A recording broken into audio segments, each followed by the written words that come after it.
पुलावरून नदीकडे गेल्यानंतर नदीतलं दृश्य अगदी वेगळ्या पद्धतीचे दिसायचं.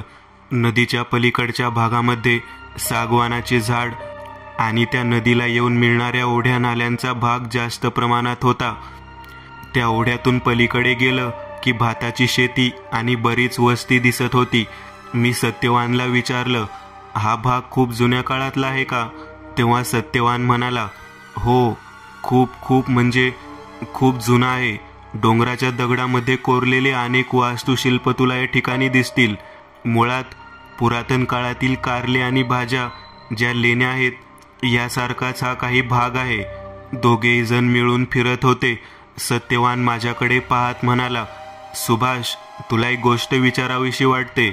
मी त्यावेळेला उत्तर दिलं, काय विचारायचंय काय तुला? तुझ्याकडे ती शबनमची पिशवी आहे. त्या पिशवीमध्ये चित्रविचित्र पद्धतीची हत्यार आहेत, काही यंत्र आहेत. ती कशासाठी आणली आहेस? कारण खेडेगावामध्ये आदिवासी भागामध्ये असं जर कोणी काही आणलेलं दिसलं तर त्याला जंगलामध्ये पकडतात आणि बांधून बळी देण्यासाठी घेऊन जातात. मी त्यावेळेला त्याच्याकडे पाहत म्हणालो, अरे सत्यवान, मी पुरातत्व विभागात काम करतो. माझ्याकडे काय असणार? ज्या ठिकाणी असं वास्तुशिल्प मिळालं, अगर जुन्या काळातील एखादी गोष्ट प्राप्त झाली तर आम्ही त्याचा शोध घेतो. माझ्यासोबत स्वाती सुद्धा आहे, पण ती इकडे यायला नको म्हणाली. तेव्हा सत्यवान म्हणाला, अरे घेऊन यायचं नाही का? पलीकडे एक गाव आहे.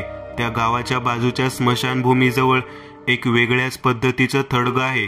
लोक म्हणतात ते अमावस्येशी संदर्भात आहे. मी म्हणालो, म्हणजे काय? अरे अमावस्येच्या दिवशी ते चमकतं. त्याच्यावर जो दगड लागलेला आहे तो दगड चमकतो. काही लोक म्हणतात की त्या ठिकाणी अमावस्येच्या दिवशी जत्रा भरते. त्या थडग्यातून चित्रविचित्र आकृती बाहेर येतात आणि लोक एकत्रित जेवायला बसतात. कित्येक जण म्हणतात वेतोबाची यात्रा असते. या यात्रेत जाण्याचा आणि येण्याचा जो मार्ग आहे तो मार्ग त्या थडग्यातूनच आहे. मी हे ऐकल्यानंतर म्हणालो, काही काय बोलतोस? थडग्यामधून मार्ग? तेव्हा सत्यवान म्हणाला, पण तुला त्याची परीक्षा घ्यायची असेल तर तू घेऊ शकतोस. उद्याच अमावस्या आहे. तेव्हा मी त्याच्याकडे पाहत म्हणालो, मग आपल्याला तिकडे जावं लागेल. तर तेव्हा सत्यवान म्हणाला, हो, जर तुला शोध घ्यायचा असेल तर तुला जर वाटत असेल की आपण काहीतरी शोधून काढावं तर ते तुला नक्की मिळेल. त्या ठिकाणी तुला वेगळं काहीतरी प्राप्त होईल बघ. मी सत्यवानच्या बोलण्याकडे लक्ष देत म्हणालो, वेगळं काहीतरी प्राप्त म्हणजे? अरे त्या जत्रेत जो जातो ना, तो परत आल्यानंतर त्याच्याजवळ तिथल्या जत्रेच्या ज्या ताटात जेवण केलं आहे तेवढी सर्व ताट गच्च भरून हिरे, माणिक, मोती यांचा खजिना मिळतो. मी या गोष्टीवरती हसू लागलो. सत्यवानकडे पाहत म्हणालो, काय अरे भाकड कथा सांगत आहेस? कुणीतरी चांगल्या उच्च प्रतीचे दगड वगैरे लावले असतील. त्यामध्ये काही गारगोटीचे कण सुद्धा असतील, त्यामुळे ते चमकत असेल. पण त्या थडग्यातून काही लोक येतात आणि तिथे यात्रा भरते आणि त्यात जेवण दिलं जातं. जो व्यक्ती जेवतो त्याचं ताट सोन्याने गच्च भरतं. हिरे, माणिक, मोती मिळतात. मग लोक जेवायला गेले असते ना तिथे. तेव्हा सत्यवान म्हणाला, ते तर मोठं रहस्य आहे. जो व्यक्ती जातो तो तिथेच बसून राहतो. जेवण करत आणि ते धन पाहत त्याला परत यायची इच्छाच होत नाही. तो भ्रमित होतो. ते अन्न खाल्ल्यामुळे का त्या भूतांच्या सानिध्यात राहिल्यामुळे ते कळत नाही. एकदा गेला की तो गेलाच. त्या समाधीच्या आतमध्ये जी वाट आहे, त्या थडग्याच्या आतमध्ये जी वाट आहे, त्या वाटेने दुसऱ्या दुनियेत प्रवेश करतो. गावातील 5-6 वयोवृद्ध व्यक्ती सांगतात की बरीच तरुणी जवान मुलं त्या थडग्यामध्ये गेलेले आहेत. थोडक्यात काय, त्या थडग्याने गिळलेलं आहे. लोक तर म्हणतात ते गिळणारे थडग आहे. जो कोणी तिथे जाईल ते जेवण प्राप्त करेल आणि नंतर तो परत येणार नाही. त्या थडग्याने त्याला गिळलेला असेल. मी त्यावेळेला म्हणालो, म्हणजे तुला काय म्हणायचंय? थडग्याच्या आत गेलेला व्यक्ती परत आला नाही म्हणून त्याला गिळणार म्हणायचंय का? तेव्हा सत्यवान म्हणाला, होय, त्यामुळेच त्याला गिळणारं थडगं म्हणतात. बऱ्याच जणांनी त्याचा शोध घ्यायचा प्रयत्न केला, परंतु इतर वेळी जसं नॉर्मल असतं तसंच असतं. काही जणांनी त्याच्यावरती पहारीचे घाव घालून त्याला उकळण्याचा प्रयत्न केला, पण ते शक्य झालं नाही. शीस वतून बांधलेलं थडगं आहे. असे लोक म्हणतात. एकदा तर असं झालं की लोक म्हणू लागले, जी व्यक्ती गायब होती ती पुन्हा एकदा त्यातच म्हणजे त्या जत्रेतच समाविष्ट होते. जेव्हा जत्रा सुरू होते तेव्हा कित्येक लोक आपल्याला दिसतात. ते कोणाशी काही बोलत नाहीत, फक्त येतात, स्वयंपाक करतात, जेवण करतात, त्यांच्या लोकांची भेटाभेट होते आणि काही वेळानंतर त्यांचा मुख्य व्यक्ती येतो. त्याच्या हातामध्ये एक चोपदार सारखा चोप असतो. तो वर धरतो, लोक परत निघतात. फक्त एवढीच घटना घडते. तेव्हा मी सत्यवानकडे पाहत म्हणालो, असं प्रत्यक्ष त्या यात्रेतून जाऊन परत आलेलं कोण आहे का की ज्याने ती जत्रा पूर्णतः पाहिली आहे आणि तो परत आला आहे? तेव्हा सत्यवान म्हणाला, बाबू परीट म्हणून आहे, त्याने हे सगळं स्वतः अनुभवलं आहे आणि तो तेथून परत आला आहे. तुला माहीत नाही बाबू परटाचा वाडा किती मोठा आहे. संपूर्ण सागवान आणि बांधलेला वाडा. काय उंची वस्त्र घालतो तो. घोडागाडी आहे त्याच्या दारामध्ये. तालीवार 2-2 घोडे. भयान पैसा कमावला त्याने. काही म्हणतात त्याला सैतान प्रसन्न झाला. मी हे सगळं ऐकल्यानंतर आश्चर्य व्यक्त करू लागलो. मी सत्यवानकडे पाहत म्हणालो, मला या गोष्टीमध्ये खरं तर पडायचं नाही, परंतु जर हे खरंच अंधश्रद्धा असेल तर त्या गोष्टीचा शोध घ्यावा लागेल. तेव्हा सत्यवान म्हणाला, कसली अंधश्रद्धा म्हणतोस? बाबू परीट, त्याच्या घरी जाऊन बघायचं असेल तर तू बघू शकतोस. या वेळेला मात्र मी मागे हटायचं नाही ठरवलं. मी सत्यवानना म्हटलं, चल ना मग, जाऊ ना तिकडे. काय डोंगरामध्ये राहिला आहे? तू म्हणतोस त्या बाबू परटाची गाठ तरी घेऊन येऊ. उद्या अमावास्येची रात्र आहे. काहीतरी आपल्याला त्यांना सांगितलं म्हणजे खरंच त्यातून फायदा होईल. तेव्हा सत्यवान म्हणाला, अरे गावातली कितीतरी लोक गेली. तेव्हा सत्यवान म्हणाला, कसली अंधश्रद्धा म्हणतोस? बाबू परीट, त्याच्या घरी जाऊन बघायचं असेल तर तू बघू शकतोस. या वेळेला मात्र मी मागे हटायचं नाही ठरवलं. मी सत्यवानना म्हटलं, चला ना मग, जाऊ ना तिकडे. काय डोंगरामध्ये राहिला आहे? तू म्हणतोस त्या बाबू परटाची गाठ तर घेऊन येऊ. उद्या अमावास्येची रात्र आहे. काहीतरी आपल्याला त्यानं सांगितलं म्हणजे खरंच त्यातून फायदा होईल. तेव्हा सत्यवान म्हणाला, अरे गावातील कितीतरी लोक गेली. तो परत आला. कशा पद्धतीने? त्यानं काय केलं विचारायला, पण त्या म्हाताऱ्याने काहीच सांगितलं नाही. योग्य वेळ आल्यावर सांगतो म्हणतो. त्याची योग्य वेळ कधी येणार? आपण मेल्यावर. तेव्हा मी म्हणालो, कदाचित काहीतरी रहस्य असेल रे, त्यामुळे तो सांगत नसेल. तेव्हा सत्यवान म्हणाला, ठीक आहे, आपण आज संध्याकाळी त्याच्याकडे जाऊ. आम्ही त्या ठिकाणाहून परत निघालो. जाताना डोंगर मी व्यवस्थित पाहत होतो. जांभी, मृदा, चेहऱ्याचे दगड सगळे दिसत होते. ज्या पद्धतीने त्या भागामध्ये रचना होती ती अतिशय विलक्षण आणि वेगळ्या पद्धतीची होती. गर्द निसर्गाच्या छायेमधून वाट काढत काढत आम्ही परतीच्या मार्गाने सत्यवानच्या घराजवळ आलो. मी सत्यवानकडे पाहत म्हणालो, सत्यवान, स्वातीला सोबत घ्यायचं का? तेव्हा सत्यवान म्हणाला, माझी काही हरकत नाही, पण बघ बाबा, उद्या रात्रीच्या वेळी तू त्या ठिकाणी थांबायचं म्हणतोयस. तिला घेऊन जाऊन काही अडचण निर्माण झाली तर? तरी पण मी म्हणालो, ठीक आहे, तू म्हणतोस तसं. तेव्हा सत्यवान म्हणाला, ठीक आहे, तुला घ्यायचं असेल तर सोबत घे. आम्ही दोघेही जण स्वातीला सोबत घेऊन त्या ठिकाणाहून हळूहळू मार्गक्रमण करत बाबू परीटाच्या वाड्याकडे निघालो.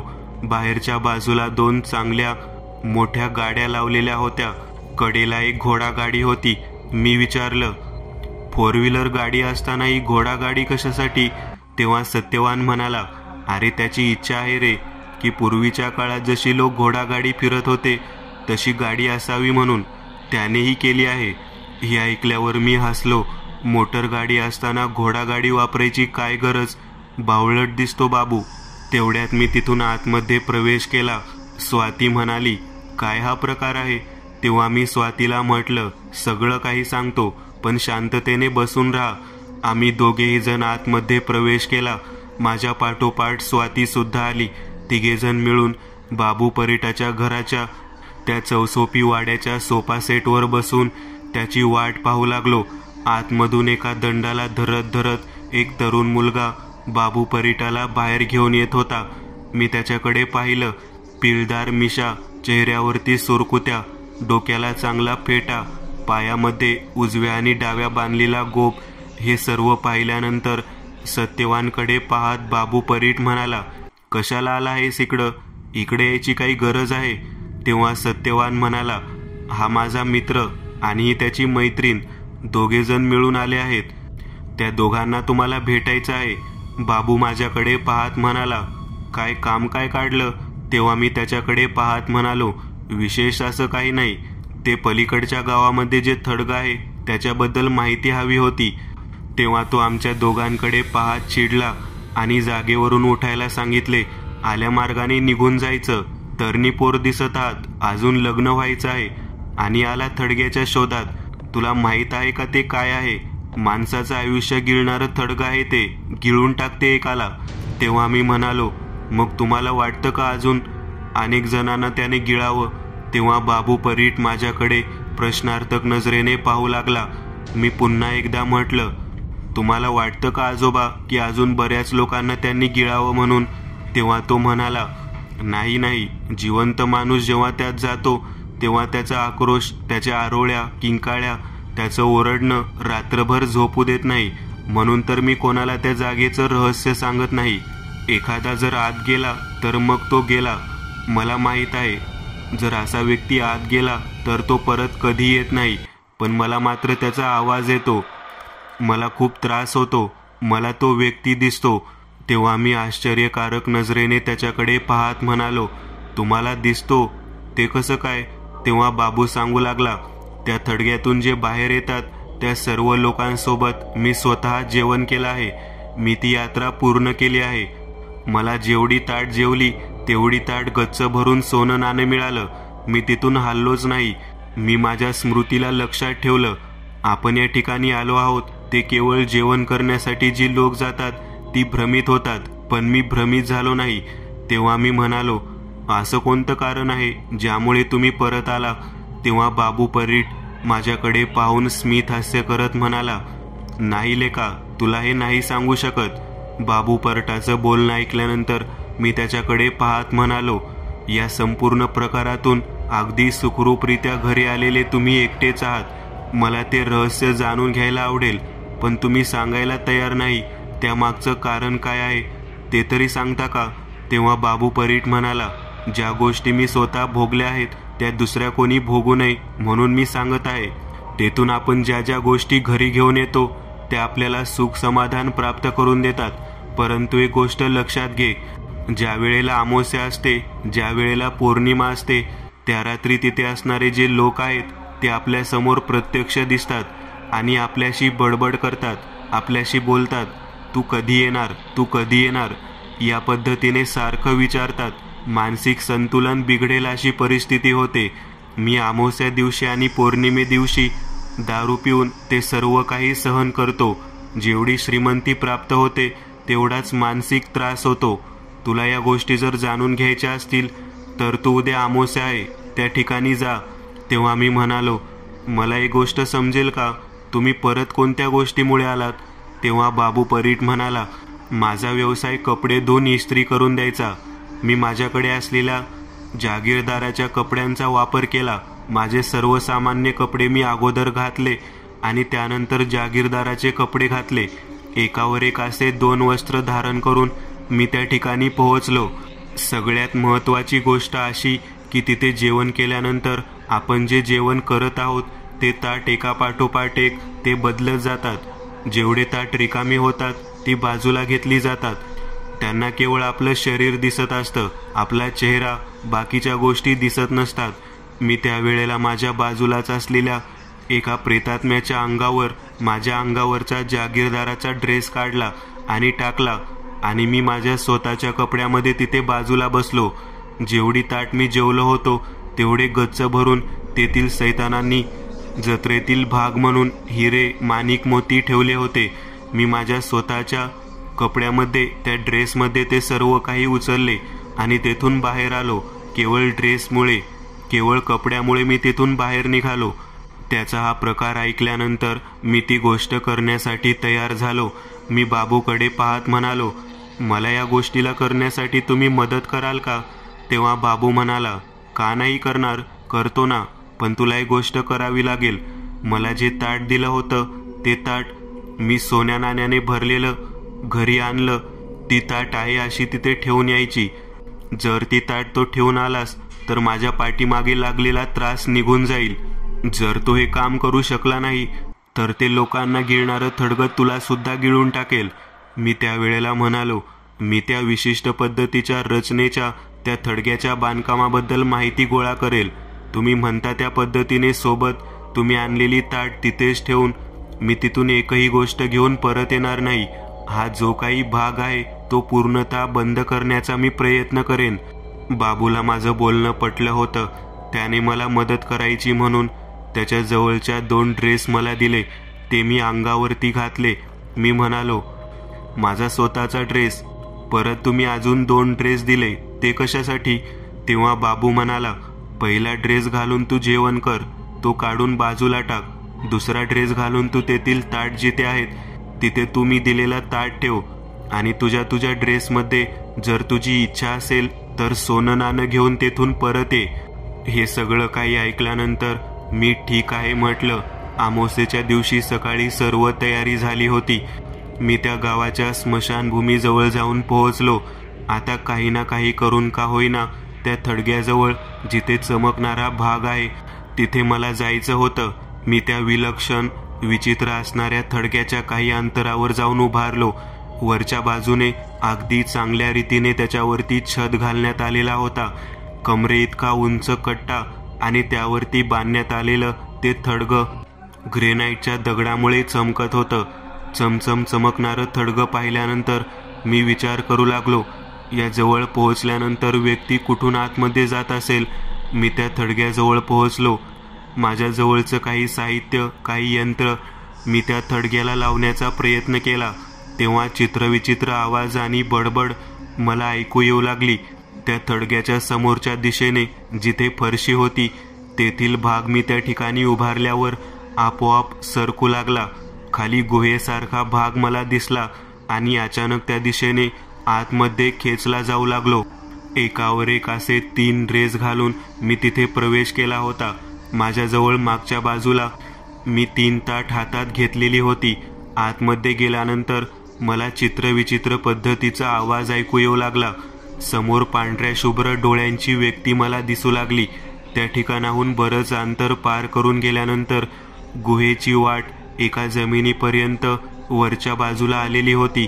बाजूला वर येऊन पाहिल्यावर डोंगराचा भाग होता आणि तिथे मी येऊन पोहोचलो. तो भाग पाहिल्यानंतर मी आश्चर्यचकित झालो, कारण सत्यवानच्या घराजवळ सुद्धा त्याच पद्धतीची लेणी कोरलेला भाग होता. तिथेच येऊन बसलो होतो. एका पाठोपाठ एक 16 व्यक्ती मला तिथे दिसल्या. मुख्य व्यक्ती हातामध्ये चोप घेऊन आलेला होता. जेवणाला सुरुवात झाली होती. मी पण तिथं गुपचूप जाऊन बसलो. प्रत्येकाच्या समोर जेवणाचं ताट येऊ लागलं. एका पाठोपाठ एक अशी मी 4 ताट जेवण करून बाजूला ठेवली. माझ्या अंगावरचा जो अंगरखा होता, जो कोट होता, तो मी बाजूच्या व्यक्तीच्या अंगावर टाकला. त्यानंतर माझ्याजवळ बाबू परिटाने दिलेले 3ही ताट मी बाजूला ठेवले. त्यानंतर मला तिथून जायचं होतं म्हणून मी दुसरा ड्रेस सुद्धा अंगावरून काढला. जेवण पूर्ण झालेली होती. मुख्य असणाऱ्या त्या जत्रेतल्या सैतानाने त्याच्या जवळचा चोप वर केला. आता परतीच्या मार्गाने जाण्याचा भाग होता. मी संपूर्ण ताटातील जेवण केलेलं आहे त्यांच्या लक्षात आलं होतं. सगळ्यांच्या ताटामध्ये सोने नाणे भरले जात होते.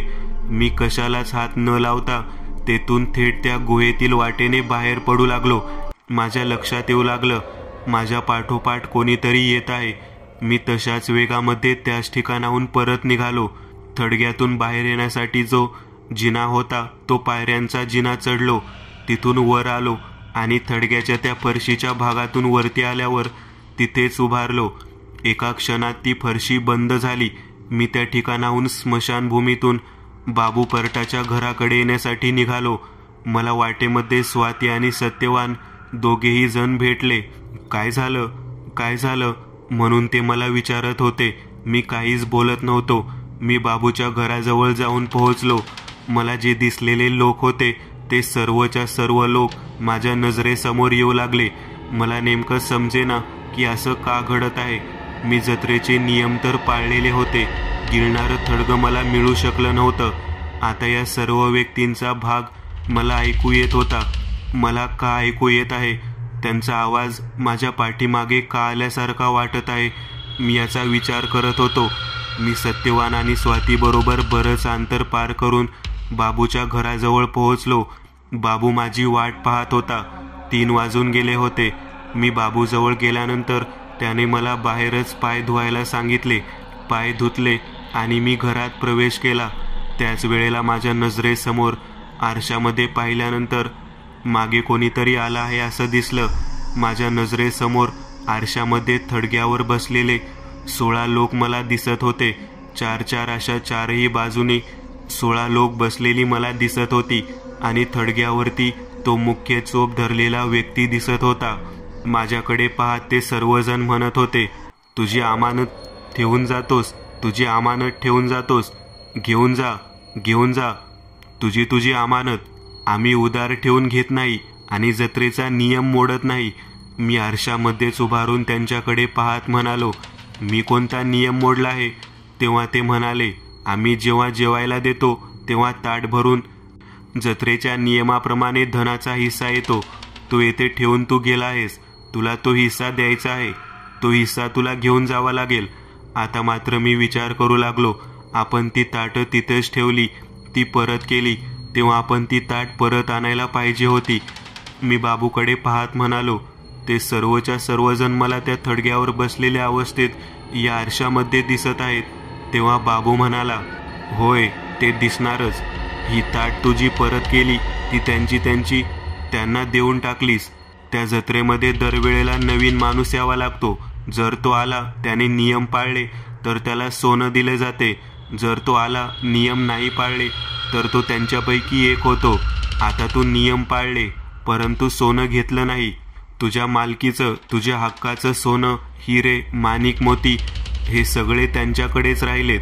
ते त्यांना टोचतात, ते त्यांना विषारी कीटक होऊन त्रास देतात, म्हणून ते ओरडत आहेत. तेव्हा मी म्हणालो, तुम्ही तुमची ताट मला का द्यायला सांगितली? तेव्हा बाबू म्हणाला, त्यांची अमानत घरामध्ये ठेवणं चुकीचं आहे. मला माहीत नव्हतं की ती परत द्यायची असतात, परंतु मी ती परत दिली नाही. त्यामुळेच दर पौर्णिमा आणि अमावस्येला ते मला मागायला येत होते. ते मला दिसत होते. ते सत्र आता तू संपवलंस, पण तू ते सोनं घेतलं नाही, तर आता ती तुझ्या पाठीमागे लागलेली आहेत. तेव्हा मी म्हणालो, मला नको आहे ते काही, काय करावं लागेल? तेव्हा बाबू म्हणाला, आपल्या हातात ते सोन्याचं ताट घ्यायचं. त्यातील एकही सोन्या नाण्याचा भाग आपण जवळ ठेवायचा नाही. तो जशाच्या तशा पद्धतीने त्याच पडद्यावरती अर्पित करायचा. तेव्हा मी म्हणालो, तुम्ही का असं केलं नाही? तेव्हा बाबू माझ्याकडे पाहत म्हणाला, हव्यास, सोनं नाणं, हिरे, माणिक, मोती प्राप्त करण्याचा हव्यास. केवळ या गोष्टीमुळे कोणताही व्यक्ती ती गोष्ट परत देत नाही आणि या फेऱ्यामध्ये अडकतो आणि मग काय, थडगं लोकांना गिळतं. म्हणूनच आतापर्यंत गिळणारं थडगं म्हणून ते प्रसिद्ध आहे. हे सगळं काही ऐकल्यानंतर मी आश्चर्यचकित झालो. खरंच माणसाच्या मनामध्ये जर हवे असेल तर तो प्रत्येक गोष्टीला सामोरे जाऊ शकतो. बाबूने जत्रेचा नियम मोडला नव्हता. तो नियम पाळून त्याने सर्व काही प्राप्त केलं होतं. पण त्याला माहीत नव्हतं, जे ताट आहेत ते परत द्यायचे आहेत, परंतु ते देऊ शकला नाही. म्हणून आजपर्यंत तो त्या सैतानी शक्तीला दर अमावस्या आणि पौर्णिमेला सामोरे जाऊन त्रास सहन करत होता. मी मात्र कायमस्वरूपी ते माझ्या पाठीमागे लागली आहे अशा पद्धतीने त्रास सहन करत होतो. मी बाबूकडे पाहत म्हणालो, मी जर त्या थडग्याजवळ गेलो तर ते मला सोनं नाणं देतील का? तेव्हा बाबू म्हणाला, होय, ते तुला सोनं आणि नाणं देतील. आणि दुसरी गोष्ट म्हणजे तू जर ते अर्पण केलं तर ते कायमचे निघून जातील. मी त्या भयान अंधकारामध्ये परत जायचं ठरवलं. 4 वाजलेले होते. 1 तासानंतर उजडणार होतं. मी पुन्हा एकदा त्या थडग्याजवळ जायचं ठरवल्यानंतर माझ्यासोबत असलेला माझा मित्र सत्यवान मला म्हणाला, जर तुला सोनं प्राप्त होत असेल तर घे ना, नको का म्हणत आहेस? तेव्हा मी म्हणालो, बाबू परटासारखी माझी अवस्था करायची आहे का? नाही ना, मला चांगल्या पद्धतीने जीवन जगू दे. या थडग्यामागचं रहस्य आणि त्याचा जो काही भाग आहे तो मी इथेच संपवत आहे. त्या गोष्टीचा तुम्हाला आनंद व्हायला हवा. तेव्हा सत्यवान म्हणाला, ठीक आहे. आम्ही त्या ठिकाणी गेलो. त्या ठिकाणी गेल्यानंतर त्या थडग्याजवळ जाऊन उभारलो. डोळे शांत मिटले. 16च्या 16 व्यक्ती मला समोर दिसत होत्या. त्या चित्रविचित्र पद्धतीने माझ्याकडे पाहत होत्या. मुख्य असलेला, ज्याच्या हातात चोप होता, त्याने माझ्याकडे ते ताट आणून दिलं. ते ताट माझ्या दोन्ही हातामध्ये, त्याच्यावरती परत एक एक ताट ठेवलं. चमचम चमकणारे हिरे माणिक मोती होते. मी त्यांच्याकडे पाहत म्हणालो, हे मी माझ्या हातात घेतलेलं आहे. तुम्ही आता जाऊ शकता. ते त्या ठिकाणाहून गेले. जाताना चोपदार म्हणाला, ताट परत द्यावी लागतील बरं का. मी फक्त होय म्हणालो. त्यावेळेला समाधीच्या ठिकाणाहून त्यांच्या ठिकाणाकडे अदृश्य झाले. मी सर्वच्या सर्व सोन्या नाण्याने भरलेली ताट त्यांच्या थडग्यावरती ठेवली.